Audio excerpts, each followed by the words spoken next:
Bom dia.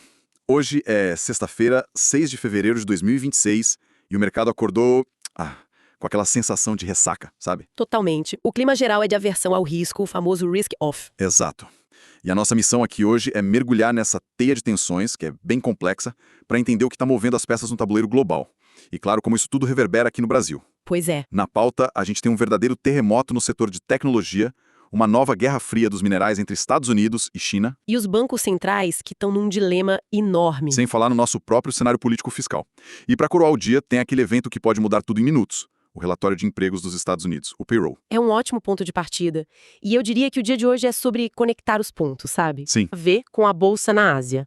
Ou como uma decisão de juros em Tóquio pode drenar dinheiro aqui do mercado brasileiro. São conexões que não são óbvias. Não são. A chave é perceber que não são eventos isolados. É um grande sistema interconectado e hoje vários fusíveis desse sistema estão piscando em vermelho ao mesmo tempo. A gente vai tentar entender por que eles estão piscando. Perfeito. Então vamos começar pelo epicentro desse tremor, que, claramente é o setor de tecnologia. Sem dúvida. A reação do mercado aos resultados da Amazon foi, para dizer o mínimo, brutal. As ações caíram mais de 11% depois que a empresa anunciou um plano de investimento, 200 bilhões de dólares. 200 bilhões de dólares em inteligência artificial só para 2026. É um número inacreditável. E aí tá um paradoxo fascinante. Em qualquer outra época, um anúncio desses seria celebrado, visto como força, visão de futuro. Claro. Mas agora o mercado tá lendo como um ato de desespero, quase. O medo é que essa aposta gigantesca em IA não só demore para gerar retorno, mas que ela possa canibalizar os modelos de negócio que sustentam a própria Amazon hoje. Destruir valor em vez de criar. Exatamente. É o medo do desconhecido em uma escala trilionária. E esse medo já ganhou até um apelido no mercado. Um apelido bem apocalíptico. SaaSpocalipse. SaaSpocalipse. O principal ETF de software, o IGV, desabou 12% em 5 dias. Na semana, a perda de valor do setor de tecnologia foi de mais de $1 trilhão.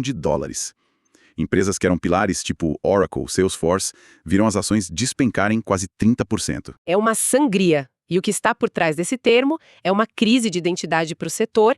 A tese é que os novos modelos de IA, principalmente os agentes autônomos, da OpenAI, da Anthropic, Certo. eles podem tornar o modelo de software como serviço, o SaaS, completamente obsoleto. A própria OpenAI publicou que o trabalho digital será executado por agentes de IA. O que é uma afirmação muito forte. Fortíssima. Se isso acontecer, por que alguém pagaria uma licença de software se um agente de IA pode simplesmente executar a tarefa? Essa é a pergunta de $1 trilhão que assombra o mercado. Mas essa visão não é um pouco catastrófica demais? A história do capitalismo é cheia de momentos assim. A internet ia acabar com as lojas físicas, e o que a gente viu foi uma adaptação, o e-commerce. Essa é a contra-argumentação e é válida. Muitas empresas vão tentar se adaptar. A diferença crucial, talvez, seja a natureza da disrupção. A internet foi uma nova plataforma para vender coisas antigas. Um novo canal. Exato. A IA e os agentes autônomos são uma nova forma de executar trabalho. Isso é mais fundamental. E esse medo existencial é o que está causando contágio global. Não é à toa que a gente viu o Nikkei e o Japão cair quase 1%, o Hang Seng em Hong Kong. Acumulando 3% na semana. Exato, não é só uma correção de preços, é uma crise de confiança no modelo de negócios do Vale do Silício. E esse contágio chegou com força em outros mercados também, certo? Sim, de forma avassaladora. Na China, o índice de Xangai recuou, com uma pressão brutal sobre as ações de tecnologia locais, como a Zhongxin Lolite, que caiu quase 4%. E na Austrália foi pior ainda, né? Muito pior. O índice S&P 500-200 caiu 2%, mínima de um mês, puxado por uma queda de 3,4% no setor de tecnologia local. Fica muito claro, quando o Nasdaq espirra, o mundo da tecnologia pega uma pneumonia. E essa tensão toda nos leva a outro campo de batalha, que é a geopolítica. A gente sai do Vale do Silício e aterrissa direto no Pentágono. A administração Trump anunciou uma iniciativa que soa como algo de filme de espionagem, o Project Vault. É um movimento de xadrez geopolítico de altíssimo nível. E o nome é perfeito, né? Projeto Cofre. Basicamente, é um plano de $12 bilhões para criar uma reserva estratégica de terras raras e minerais críticos. Aqueles elementos que ninguém sabe o nome, mas que estão em tudo. Exato. Neodímio, lítio, cobalto, a espinha dorsal de tudo que é moderno. De mísseis a iPhones, de carros elétricos a turbinas eólicas. E o que me parece fascinante aqui é a estrutura. É o governo americano agindo quase como um fundo de venture capital. São 10 bilhões do Exim Bank. O banco de fomento deles. E o resto vindo de gigantes como General Motors, Boeing, até a Alphabet, a dona do Google. Isso muda completamente a relação entre Estado e mercado nos Estados Unidos, não? Totalmente. É o reconhecimento de que a segurança nacional no século XXI não se mede só em porta-aviões, mas também no controle das cadeias de suprimentos. O objetivo é clarinho: quebrar o monopólio da China, que hoje controla 90% do processamento desses minerais. E eles querem criar um bloco comercial com aliados. Isso, um bloco comercial de minerais críticos, usando tarifas para se proteger do que eles chamam de dumping chinês. E o que isso significa na prática para a economia global, que foi construída na base do custo baixo, da eficiência? Significa uma inversão completa dessa lógica. Estamos trocando eficiência por resiliência, segurança por custo baixo. E se a gente conecta isso ao cenário mais amplo, o que vemos é uma fragmentação do comércio global. Cadeias de suprimentos mais curtas, mais caras. Mais regionais, mais caras e, por natureza, mais inflacionárias. E para o Brasil, o impacto é ambíguo. Como assim ambíguo? Por um lado, um mundo mais protecionista, com crescimento menor, pode diminuir a demanda pelas nossas commodities. Isso é ruim. Certo. Por outro, se os Estados Unidos e Europa estão procurando fornecedores que não sejam a China, o Brasil, com sua riqueza geológica, surge como um candidato óbvio. Mas isso não é automático, exige muito investimento, um ambiente de negócios estável. Entendi. Enquanto isso, a incerteza domina. E Pequim já reagiu, acusando Washington de criar pequenos cliques. Isso mantém os metais extremamente voláteis. E toda essa tensão na tecnologia, na geopolítica, deve estar tirando o sono dos banqueiros centrais. Como eles estão reagindo a esse mundo que parece estar se fragmentando? Eles estão no centro do furacão. E temos que começar por um ator, muitas vezes subestimado, que é o Japão. Está surgindo o que o mercado chama de cisne cinzento japonês. Um cisne cinzento? É. Por anos, o Japão foi o país do juro zero. Agora, o Banco do Japão está dividido e algumas vozes já sinalizam a necessidade de subir os juros mais rápido do que o esperado.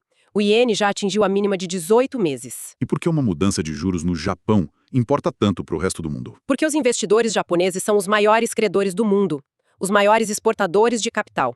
Com juro zero em casa, eles compraram títulos americanos, ações na Europa, ativos no Brasil. O dinheiro deles está em toda parte. Virem lá, eles podem pensar, para que correr risco lá fora se agora posso ter retorno seguro em casa?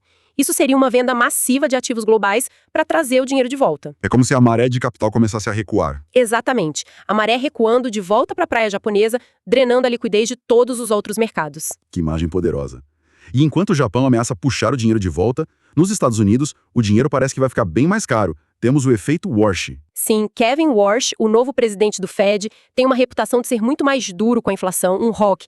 E o mercado de juros já reagiu? Reagiu de forma violenta com um fenômeno chamado bear steepening da curva de juros. Isso. Peraí, bear steepening soa como algo bem técnico. Para quem não opera na Faria Lima, o que isso quer dizer na prática? Ótima pergunta. Vamos traduzir isso. A curva de juros mostra quanto custa para o governo pegar dinheiro emprestado por prazos diferentes. Bear steepening significa que essa linha está se inclinando para cima de forma agressiva. Quer dizer que os juros de longo prazo estão subindo mais rápido. Muito mais rápido que os de curto prazo. O rendimento do título de 30 anos já bateu 4,9%. Então é como se o mercado estivesse dizendo: te empresto dinheiro por 2 anos, mas para te emprestar por 30, com toda essa incerteza de inflação e déficit, eu quero um prêmio muito maior. É um voto de desconfiança no longo prazo, certo? Exatamente, é um voto de desconfiança gigantesco. O mercado está precificando um futuro de inflação mais alta e mais dívida nos Estados Unidos. O spread, a diferença entre os juros de 10 e 2 anos, subiu mais de 15% em um único dia. É um movimento tectônico. Sinalizando que a era do dinheiro fácil realmente acabou. Acabou. Ok, então o resumo da ópera é: o dinheiro barato que alimentou os mercados está sumindo. A festa acabou. Como o Brasil, com as nossas próprias fragilidades, encara essa tempestade? A gente encara essa tempestade sem um guarda-chuva muito confiável. O quadro macroeconômico local inspira ceticismo. De um lado, o Banco Central projeta um crescimento do PIB de só 1,5% para 2026. E o governo prevê quase 2,5%. Exato, 2,44%. Essa dissonância já mostra uma falta de consenso, e tudo isso com uma Selic a 15% e a inflação ainda acima do centro da meta. Essa vulnerabilidade interna nos deixa extremamente expostos. E para completar, tem o ruído político de ano eleitoral. O Congresso debatendo fundo eleitoral de 4 bilhões, emendas de 12 bilhões. Enquanto as reformas estruturais ficam em segundo plano. Pois é. E um levantamento do MDB, que é um partido-chave, indica que 16 de 27 diretórios estaduais devem se opor ao governo Lula. Isso cria um impasse político. E essa combinação tóxica de risco global com fragilidade local bate direto no coração da nossa bolsa. As commodities. Minério de ferro. Caiu para $101 a tonelada em Singapura, perto das mínimas de 8 semanas. Isso pressiona a Vale, que tem um peso gigantesco no Ibovespa. E para piorar, a empresa ainda enfrenta um pedido de bloqueio de mais de 2 bilhões de reais por questões ambientais em Minas Gerais. É uma camada extra de risco. E num dia de aversão ao risco como hoje, isso pesa duplamente. E o petróleo, o outro pilar do índice? O petróleo Brent está mais estável, por volta de $67, mas tem uma nuvem no horizonte. As negociações nucleares entre Estados Unidos e Irã foram retomadas. Se sair um acordo... A Petrobras. Ou seja, nossas duas maiores empresas estão sob forte pressão por fatores que estão completamente fora do nosso controle. E como se tudo isso não bastasse, temos um indicador no painel piscando em vermelho sangue. O mercado de criptoativos teve um colapso. Um colapso é a palavra certa.